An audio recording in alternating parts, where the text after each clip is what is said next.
جو شخص فجر کی نماز کے بعد اور مغرب کی نماز کے بعد جس طرح نماز میں بیٹھتے ہیں اسی طرح دو زانو بیٹھے ہوئے بات کرنے سے پہلے 10 مرتبہ یہ کلمات پڑھتا ہے تو اس کے لیے کتنے فائدے ہیں وہ سن لیجیے آپ۔ نمبر 1، 10 نیکیاں لکھی جاتی ہیں۔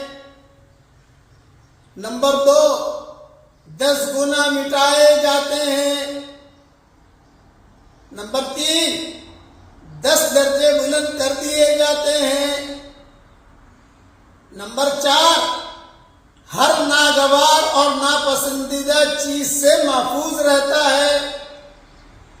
نمبر 5، یہ کلمات شیطان سے بچانے کے لیے پہرے داری کا کام دیتے ہیں۔ نمبر 6، شرک کے علاوہ کوئی گناہ اسے ہلاک نہ کر سکے گا۔ نمبر 7، اور ہر کلمہ پڑھنے پر اسے ایک غلام آزاد کرنے کا ثواب ملے گا۔ اب وہ کلمات میرے ساتھ پڑھ لیجئے، اپنی زندگی کا معمول بنا لیجئے، 24 گھنٹہ ٹینشن فری۔ بس یہ کلمات ایسے ہیں، اب پڑھیے میرے ساتھ۔ لا الہ الا اللہ وحدہ لا شریک لہ لہ الملک ولہ الحمد یحیی و یمیت بیدہ الخیر وَهُوَ عَلَى كُلِّ شَيْءٍ قَدِيرٌ۔ ترجمہ بھی پڑھ لیجئے۔ اللہ کے سوا کوئی معبود نہیں، وہ اکیلا ہے، اس کا کوئی شریک اور پارٹنر نہیں، اسی کے لیے بادشاہت ہے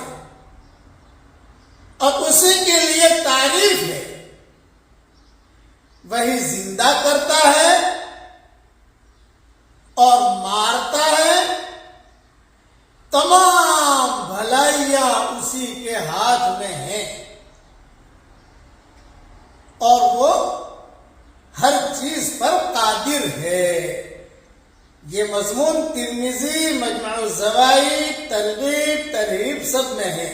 روزانہ فجر اور مغرب کی نماز کے بعد یہ کلمات پڑھنے کا اہتمام کیجئے، مذکورہ فوائد حاصل ہوں گے انشاءاللہ، اور 24 گھنٹے آدمی ٹینشن فری رہے گا اور شیطانی اثرات سے حفاظت ہوگی انشاءاللہ۔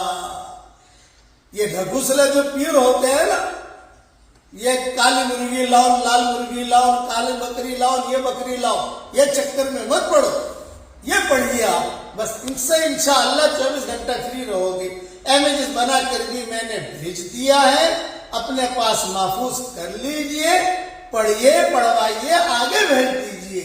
اللہ تعالی ہم سب کے دین کے سورج کو اللہ عروج عطا فرمائے، آمین۔ وآخر دعوانا الحمدللہ رب العالمین۔